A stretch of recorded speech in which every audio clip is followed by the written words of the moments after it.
currently stands, I believe, I may be mistaken here, but I believe it is an 8-person tournament going on to the finals. And we have 6 players with a maximum score of 6 points. Perfect double 3-0 in their weekly matches. And then 2 with 5 points. So it's going to be Ree, Axum, Wonder J13, Arboretic, Missing No, and Piper all with 6 points. And then Riot, Blob, and Tatel with 5 points each. So already at that cutoff, which means that in order to advance in the playoffs, you need 5 points or more. Definitely not him, currently sitting at 3, and Hypershock currently sitting at 2. So if Hypershock wants to advance, he needs to take a flawless 3-0 sweep here. Whereas definitely not him, just needs to win the set overall. Needs to get at least 2 points here. And he will be in position to move on. Okay, a little bit of a difference in stream delay. I'm going to try and get that synced up a little bit, so we have a better idea of where exactly these races are relative to each other. That should be a little better. So, Bloodshop, pretty weak. Ham and Infernal Torch. Yeah, I think that's the right call to make there. Just buy both the Torch and the Ham, and then beat the Ham. I think Gold Rapier probably the better option there. Hypershock actually missing an opportunity for a cheeky Minotaur kill with that Infernal Torch he just bought, but yeah, works out just fine. So, definitely not him in the lead here with a double health regen build, the Blood Dagger plus the Crown of Thorns. Gonna be giving him health every 5 kills. Oh, I think missing his bomb input there, just clanking against the bottom wall, so no boss chest here. That's a pretty big advantage to be giving up, and could really come back to bite him if Hypershock finds a good chest, good item in the boss chest. Free crate there, could push that crate down the trapdoor really easily. It's gonna do that. I believe that's where the Crown of Thorns came from, yes, so Hypershock going to just pop the freeze bell for a safe arena. And on to Coral Rift. Yeah, unfortunately, freeze spell probably would have been much better spent on the Coral Rift fight here, because no bombs and a rapier. Not an ideal setup for Coral Rift 1. But, I mean, that said, if you're not comfortable with the trapdoor arena, you know, it's better to pop the freeze there and not die. So, you know, that's fair. Taking out phase 1 pretty easily, though. And from here, it's just a couple of attacks to move on to the boss chests. Hypershock securing the Flawless and is going to get an opportunity for a free item here. We'll see what he goes for. He goes for a weapon and finds the Titanium Broadsword, which he's going to leave in favor of that Gold Rapier, which I think is understandable. Broadsword, one of the weaker weapon types. Oh! Definitely not him taking a hit from a Banshee. Banshees do 3 hearts of damage, so there was no way he was surviving that one. And now Hypershock is suddenly going to be the one in the lead. Making good use of the Gold Rapier's gold kill properties, where after you pick up a pile of gold, you will be dealing infinite damage. Really useful for clearing out those high health golems, despite the weapon's base damage of 1.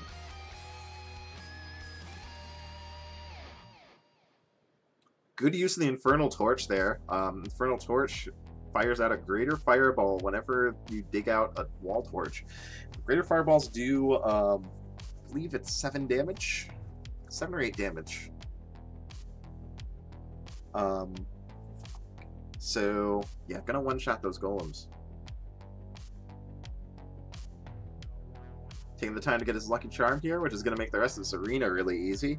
Lucky Charm provides immunity to random bat attacks. Bats move randomly, but if you have the Lucky Charm, or the Ring of Luck for that matter, they're only going to attack you if they have no other movement option but to do so. So as long as bats aren't like stuck in a corner or in the middle of a swarm, you can pretty safely ignore them with respect to possible incoming attacks. So we're seeing a weapon swap here, finding a Titanium Longsword. Arguably, the Golden Rapier is the better weapon for just for speed, for pushing. If you use it correctly, those gold kills can be really valuable, and the move attacks are very strong. But Titanium Longsword, very strong weapon in its own right. That's a consistent 2 damage, which is a pretty good speed weapon as well. Kind of a messy Conga fight, taking a hit here though, so no flawless, but already has a pretty solid build put together, so it's not the end of the world. But Titanium Longsword kind of earning the name, the nickname by Elad, Old Faithful. Very solid, reliable weapon, but pretty well-rounded, and you know, it's pretty hard to make a mistake with the longsword. It's, you know, very easy to understand attack range. You can pretty reliably predict what's going to happen when you've got a titanium longsword in hand. There's very little you have to keep track of with respect to your weapon when you're running it. Frost Charm, which is a good bit of safety, and breaking it immediately, unfortunately, trying to kill the beetle while standing on hot coals, so that Frost Charm is going to trigger, preventing the hot coal damage and casting a greater freeze spell. So this time, definitely not him. Getting the flawless, doing a little screen watching and realizing that the black chest is not all that great, so I was going to check purple and get a shield scroll, which isn't that great either. When you're checking the purple chest, you generally want something a little more persistent, like a reusable spell or a ring. A single time use shield scroll, generally not what you want. So Hypershock knows he's got the advantage here and is doing all the chopping he wants. Gonna swap out to that Torch of Strength, which boosts that Titanium Longsword up to a steady 3 damage, which is very, very good. 3 damage threshold, as always, super important when it comes to Necromancer. Finding a food shot with a drumstick, which is super, super good. Gonna let him get up to 6 hearts. And carry that Gluttony Charm out, which will allow him to overheal if he finds another piece of food. Crown of Thorns also going to be keeping his health high through passive regeneration every time he gets 10 kills. Which means that he's going to be able to make the most of that Gluttony Charm when he finds more food. And I say when, because with that Strength Charm, he can open... Oh, that's an unfortunate time on that freeze spell. Titanium Longsword there, preventing him from moving at all, just attacking no matter which direction he pushed it. But anyway, as I was saying, with that +1 damage to his Titanium Longsword, that means that he can break open crates and barrels and gargoyles, which is going to be a common source of extra food. So right there, that crate, that barrel over there on the right, he can just attack it directly. He's going to get a Crown Telepathy. I don't think I would take that. I would take the Crown of Thorns back, although re-equipping it will cost half a heart. That's some steady health regeneration, and I think it's worth it. You shouldn't... I would be mad if he did use Gluttony there. If you have empty heart containers to use, you absolutely should not be proccing Gluttony.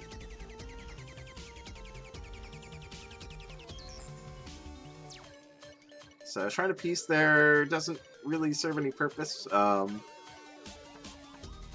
Already has the Ring of Peace, so doesn't need to bomb it for the ring.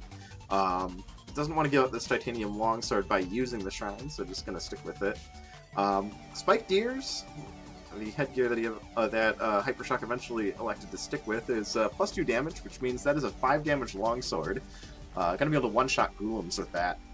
But only so long as he avoids missing any beats. And that includes invalid actions like trying to dig walls he can't, or anything of that variety. Trying to use an item he doesn't have, etc., etc. When that happens, those Spiked Ears are going to break, and he's just going to have no headpiece. But until then, he's got a 5 damage longsword, which means he can one-shot everything in Zone 4, with the exception of Bommies. But Ring of Peace is going to be nerfing mini-bosses to their weakest forms. So, for every mini-boss except for Umami, which does not have a weaker version, and is going to have 6 health, will die in one hit to that longsword. So he's got a really solid build here. Glass Slipper is also really nice, protecting him against all floor hazards, all terrain-based floor hazards. No, not traps. Traps are not affected by Glass Slippers. But those ooze puddles he can safely ignore so long as he avoids taking damage. If he takes damage, then those Glass Slippers are going to break. But an absolutely flawless Zone 4 from Hypershock. I don't think it took a single hit. And came out with quite a bit of extra build to his name as well. Honestly, I think here, I just gluttony off the cookies. Like, eat 3 cookies, fill up that extra empty heart container, and then the gluttony will just give you a full heart container when you eat that 3rd cookie. Bring up to 9 hearts.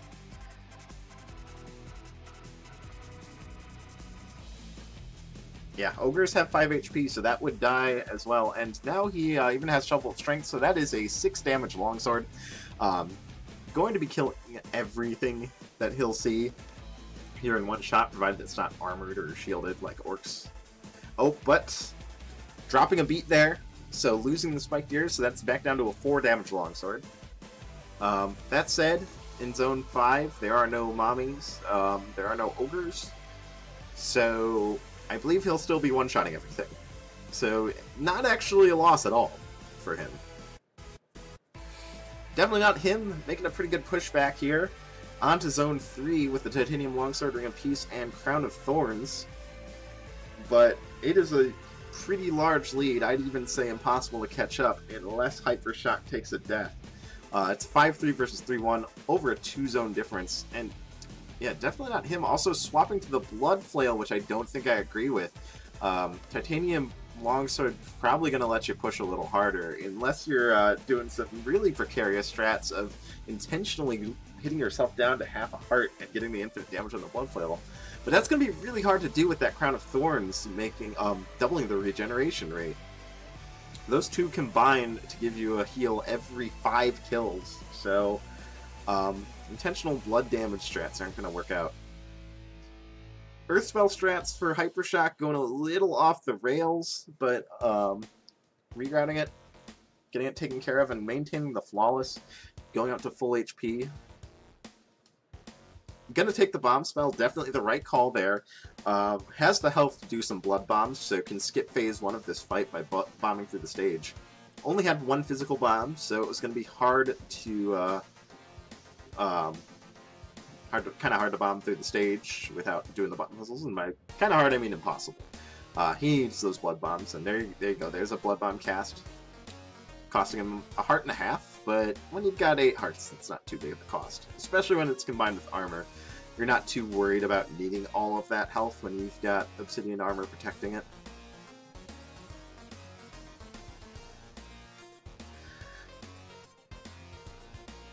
Taking a little bit of a scrape there, but nothing too bad. And the Necrodancer trapping himself in the bombed out stage, and Hypershock takes game 1. So as of yet, both racers are still in it for the possibility to advance to playoffs. As I mentioned, Hypershock needed a 3-0, and definitely not him, just needs a 2-1 or a 3-0 to get the necessary point range.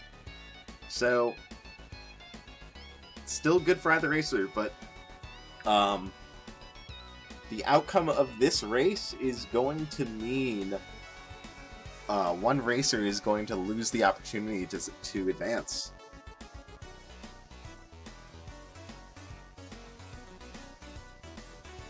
So this race, this next round means a lot. It's very significant. So for those who maybe were here for FTL, just happened to find me through browsing FTL or just joining me some other way, this is Condor. Specifically, the tournament is CoNDUIT 19. It's our 19th Crypt of the Necrodancer Universal Invite Tournament. Condor is Crypt of the Necrodancer Online Racing. It's a racing league sponsored by Ryan Clark, the game's developer himself. He's really cool like that.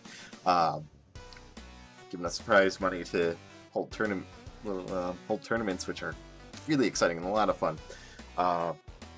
And the fact that there's prize money on the line, thanks to the game devs, it's just that much more awesome.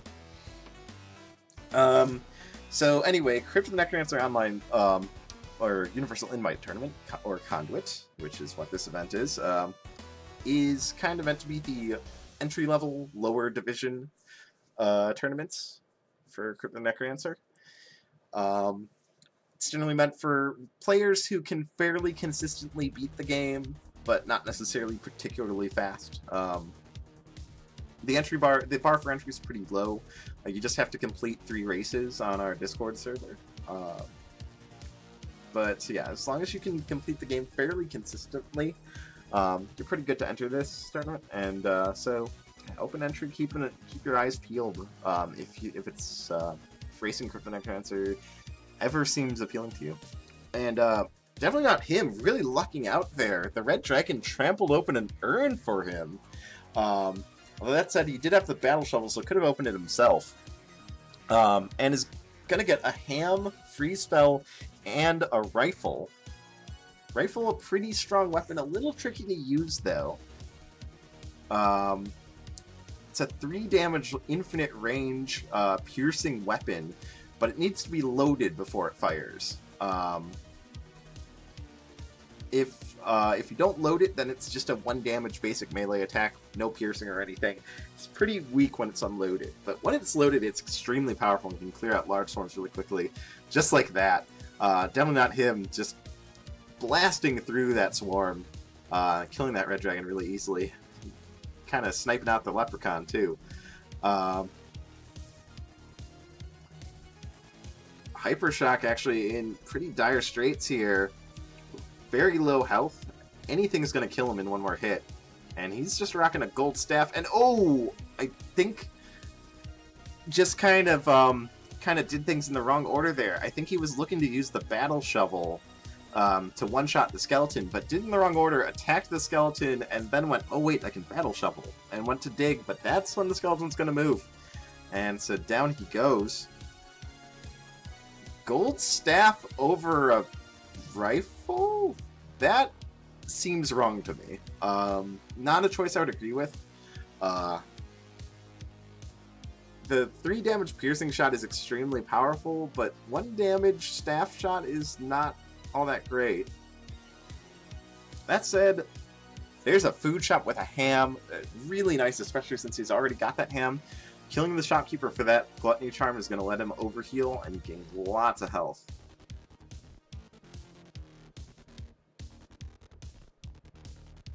Yeah, definitely agree, Paratroop. If you're taking a gold staff over a rifle, like I can understand being uncomfortable with the rifle. Okay, never mind. Looks like he's changing his mind. Gonna switch back to the rifle. Or no, okay, just switching back to the rifle to clear out the room. Which, I mean, I can understand being uncomfortable with the rifle. When you fire it, it does have recoil. It pushes you back a tile, and that can lead to some really unexpected positioning problems. Can just knock you back straight into damage. But yeah, if you are uncomfortable enough with the rifle to the point where you are ditching it for a 1 damage staff, absolutely should have been checking the black chest for a new weapon on the boss.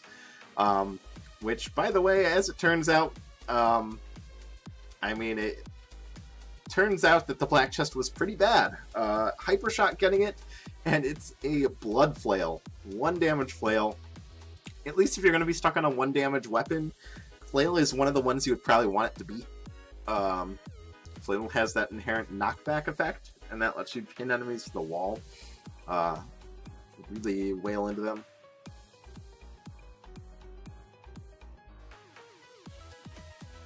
Hypershock, this is the room he went down in last time, and it's giving him just as many problems as last time. Should be using that battle shovel to kill the golem there. Golems are slow moving, has plenty of opportunities to dig a wall adjacent to him.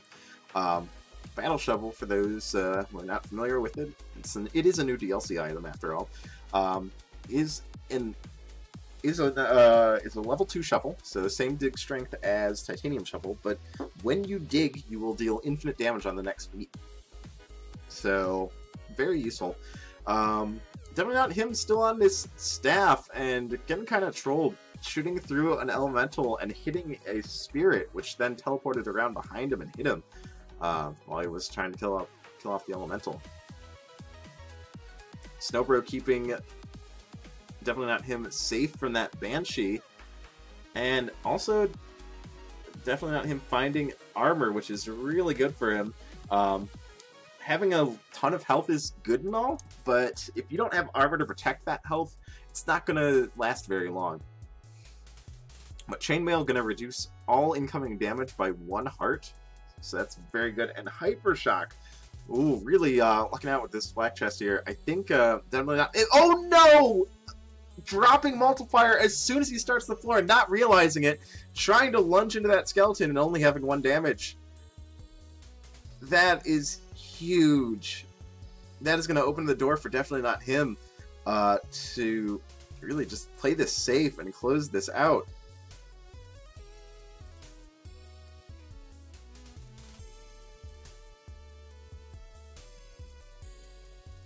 Yeah, I think Hypershock just really rattled, mishandling this 1-1 boss exit pretty badly, taking a hit, getting monkeyed.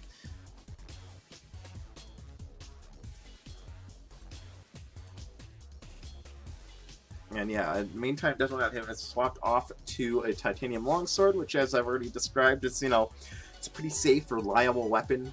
Not much you have to think about.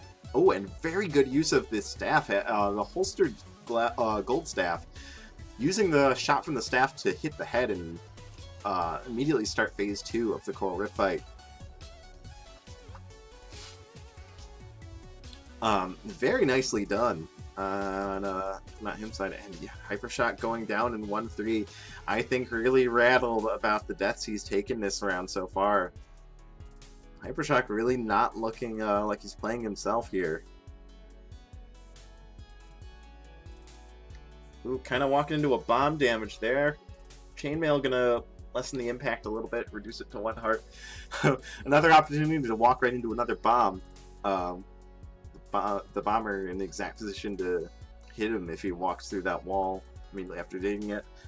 And Hypershock looking like he's gonna die again in this 1-3, taking 2 hits to the red bat in that trapdoor arena and down to half a heart.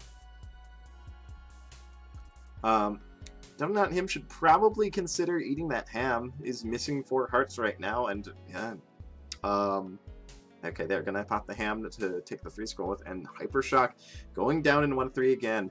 Yeah, Hypershock definitely tilted after those deaths. Taking a little breather there. At this point is banking on definitely not him taking a death. There's absolutely no way he could catch up to him without that. Conjuring Boots, getting Boots of Pain. Very strong item, but not so much with that long reach weapon he's got. Boots of Pain cost 1.5 hearts to pick up, but when you have them, you will deal damage to any enemy that you move towards. But that's kind of hard to do when you've got a long-reaching weapon, because that's going to take priority. You're just going to swing with your weapon instead of moving towards enemies.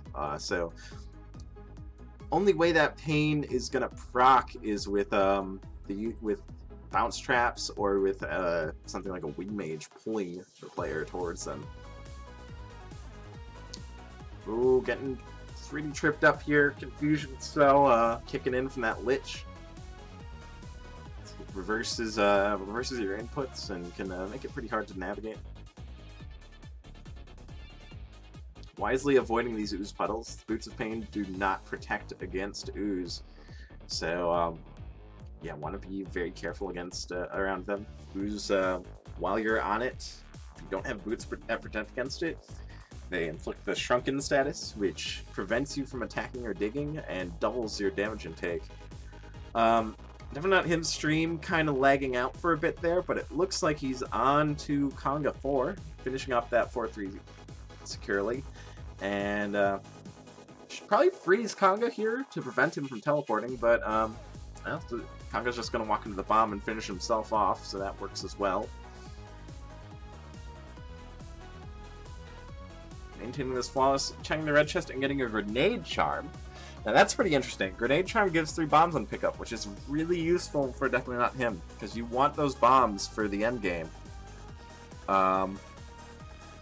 But you need to be careful because grenade charm modifies your bombs to have no fuse and deal 6 damage. Like you just throw them and then they detonate immediately afterwards. And so if you use it while you're against a wall, it's just gonna drop at the drop against the wall, fall at your feet, and blow up in your face. But that said, that arena had a blast helm, which also gives +3 bombs on pickup and changes your bombs to have absolutely no fuse. I guess a little bit incorrect with what I said before. Grenade Charm reduces the fuse timer to 1. Blast Helm, on the other hand, reduces the fuse timer to 0. As soon as you press that bomb button, a bomb just explodes on you.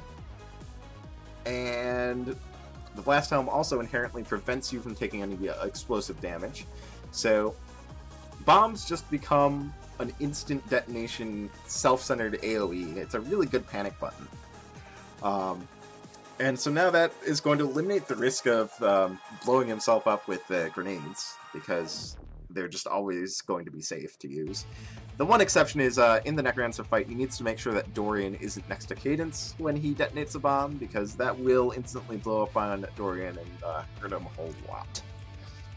That said, on to Dead Ringer. Looks like we're going to see a nice slow lure strat here. Or maybe we won't, because definitely not his stream is kind of lagging out here. Oh, okay, there we go. It's back. Lure strat kind of going a little awry. Not quite staying as planned, but that's just fine. Let him hit the last bell. Shouldn't cause any issues. And yeah, there we go. Cleaning out the fight. Losing the Flawless, but doesn't need any items.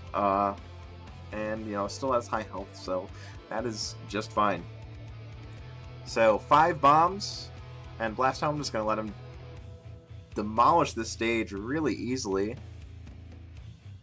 Interesting, also good point to note is that the Blast Helm is going to protect against the Necromancer bombs as well, but only for Cadence. Dorian is who to watch out for here. Cadence has lots of defensive items on her side and a ton of health. But Dorian doesn't share any of that. He always comes with that plate mail and 4 hearts. Necromancer down to 2 hits. But yeah, you can see right there, Cadence just not taking any damage from that explosion. 1 more hit on the Necromancer and this fight is over.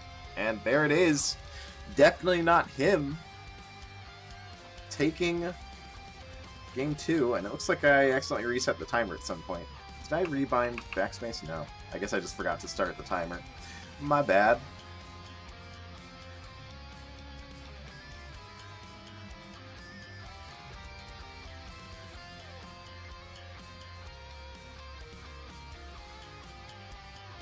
And yeah, unfortunately that means that the most points Hypershock can get at this point is 4, which is not going to be enough to make top 8. Definitely not him though. If he wins this last race, we'll be up to 5 points, which is enough to be tied for the top 8. So he'll have to do a tiebreaker race with the other players at 5 points. On the other hand, if Hypershock takes this last game, then neither of these players have 5 points, and the current top 8 is just going to remain the current top 8. Fighting through a red bat cave. Most red bat caves have a hidden item in them, but she pays to do a little bit of counting. It's not too hard to measure. You know, that was a 2x3 room, which means 6 squares. So if there are 6 bats in there, there's no room for an item in there. Bloodshot here. Hypershock going for the kill.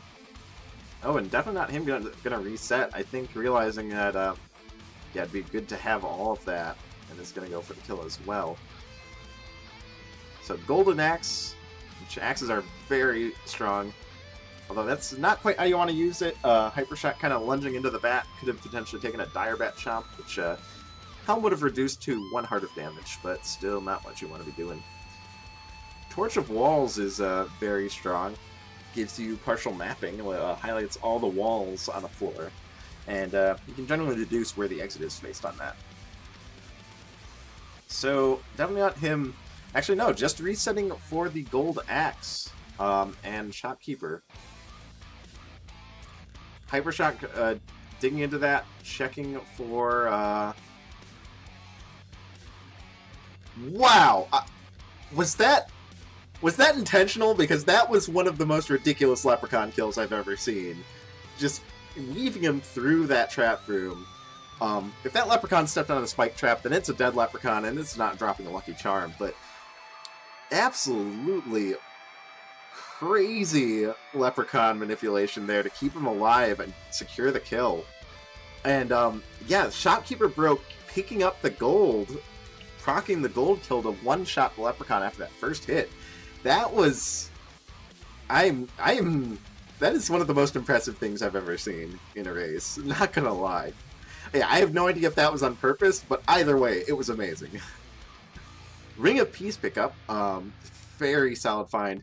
Ring of Peace, one of the best speed rings in the game. It's +1 empty heart container, -1 enemy per room, and mini bosses get reduced down to their weakest versions. So any future mini bosses spawned are going to be weak versions, and definitely not him going down back to 1-1.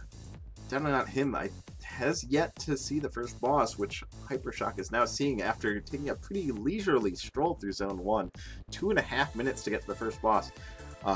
Not exactly fast by any stretch of the imagination, but when your opponent is repeatedly resetting and dying in Zone 1, it's more than enough. Going to be using that Shopkeeper Familiar to heal up off the large piles of gold. Going for the Shopkeeper, the Blood Shopkeeper kill and not getting it. Gonna go down again. It's definitely not him. Letting Hypershock just kind of slowly truck along here. So every time that Shopkeeper Familiar picks up a pile of 25 gold or more, it's gonna be getting that heal. Half a heart's worth of healing. It's a really, really strong item. Really good for keeping you alive. It's also worth noting that the Shopkeeper picking up gold will trigger the gold weapon procs and give you invincibility frames. Gonna swap to the spiked ears here. I think that's a good idea. Boost that axe up to 3 damage axe. 3 damage, you know, as I was saying in the last round, essential damage threshold. It's always good to have 3 damage. The thing is, though, that 3 damage is going to go away the moment he loses rhythm. This is a beat or performs an invalid action. Any of those things, it will cause the spiked ears to break. So he needs to be really careful and make sure that he stays on top of that beat. I think here you should probably consider swapping the Titanium Rapier, because that is going to be a great weapon, even without the spiked ears, even if you lose the spiked ears. Heavy plate in this shop, though, I think we'll probably see a kill here. Yeah, we're going to see him kill the Shopkeeper to get that heavy plate. Knows that he's got a huge lead and just needs to make sure he plays safe, and getting the best armor in the game is a good way to do that.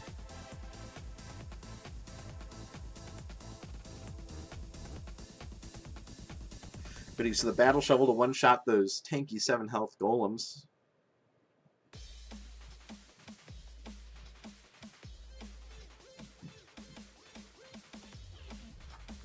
And is on to the second boss, which is Fortissimo. And yeah, definitely not him. Still in Zone 1, finally about to get to his first boss, King Konga. Just as Hypershock finishes up his second. So it's a over 1 zone lead here, and definitely not him, struggling against this mini-boss trapdoor room, down to 1 heart. So not in the best of shapes. Ring of Peace there, you know, you can see the effect of Ring of Peace. Just a normal light Minotaur instead of the dark Minotaur that you would normally see at this floor. Heal spell for Hypershock as well, as if you didn't already have enough safety. Shopkeeper Familiar keeping his health high. And the heavy plate lowering him damage intake. Now he's got another source of health regeneration. Hypershock pretty much has it all. He's got a 3 damage axe. He's got partial mapping, multiple sources of regeneration, Ring of Peace, and armor. There's very little I would change about this build. You know, maybe potentially just like a titanium or obsidian axe instead of gold axe for a little bit more reliable damage, but other than that, Hypershock is just in such a good condition right now, and is on to Death Metal 3, widening that lead, as definitely not him, still on 2-1, as he's looking to finish off his Zone 3. Glass Jaw, definitely don't want that. Hypershock gonna double damage output, but also result in instant death on upon taking any damage. Not what you want to be playing with when you are going for safe play.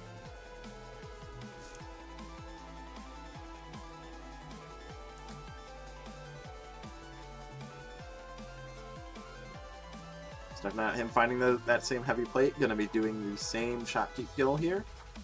Running pretty much, for the most part, the same build as Hypershock, although missed that Ring of Peace earlier on.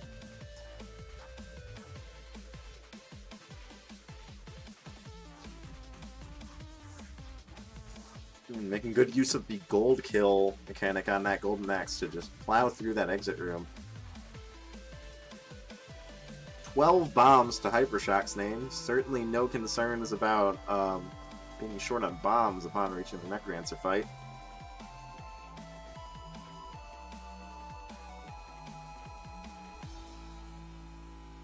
And yeah, that Ring of Peace doing a lot of work, making these rooms considerably easier.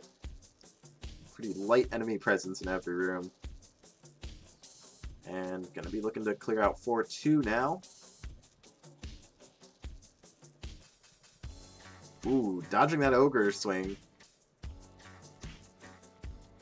And now it's just the ogre and then the sarcophagus.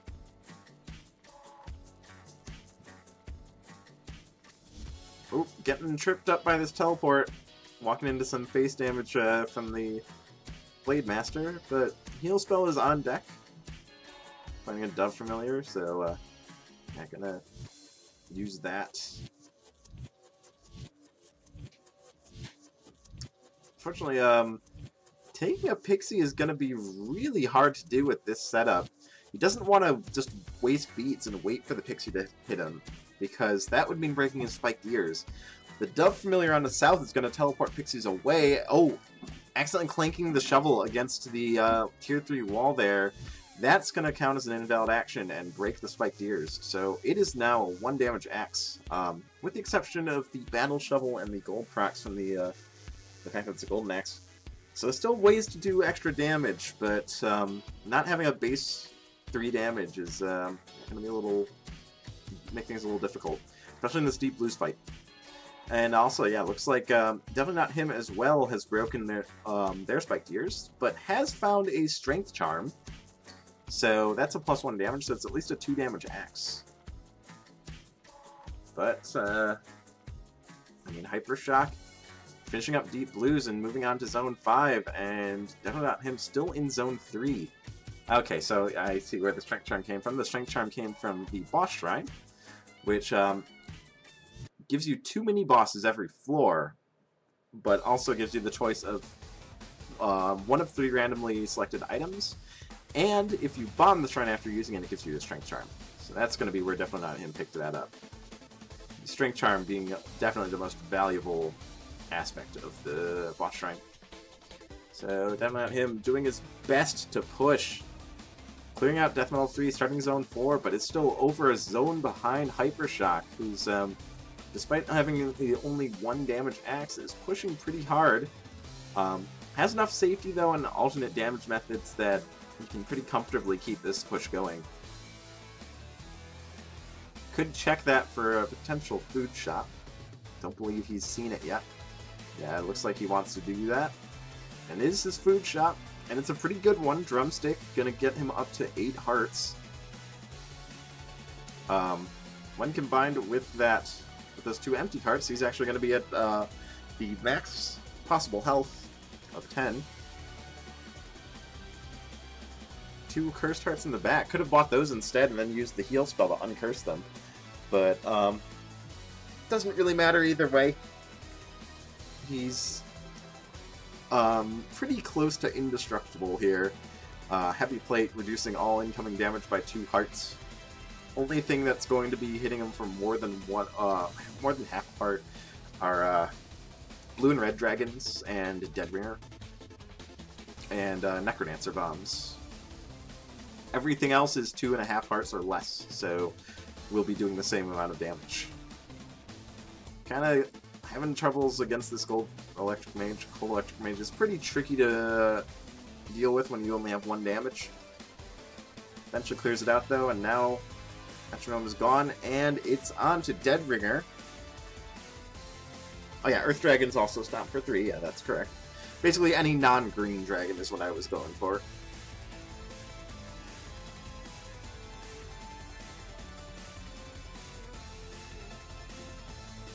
And a good, clean Deadringer kill. Okay, I'm taking a little damage though, but very fast kill. And is on a Necrodancer, has tons of bombs available to him, so I'm going to have no problem digging through this stage. Gigantism Scroll works if you have a shovel that's capable of digging level 3 walls or better. Battle Shovel is only level 2 walls, so I'm not going to be able to dig with the stage with it, but is going to pop it before the phase 2. This is the same bug associated with the shield spell in work. If you pop Gigantism as the song transitions, it's going to last much longer than intended. That's because the way shield and Gigantism work is when you cast them, the game flags a beat number as the end point of the spell, of the shield or Gigantism. So the game basically goes, okay, you're casting this Gigantism on beat 30, so it's going to end on beat 80, because it lasts 50 beats.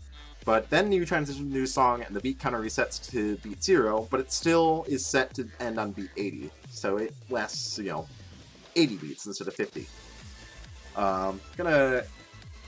Gigantism reduces incoming damage by half, and it increases damage output, doubles your base damage. Although it doesn't work with the loot, so it's not useful in that sense. But regardless, Hypershock gonna clean up and go 2-1.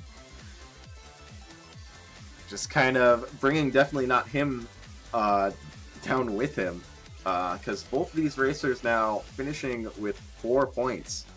And as we've established, that is not enough to get into the top 8. So it's the end of the CoNDUIT the end of the line for CoNDUIT for both of these racers. But, of course, there's always next time.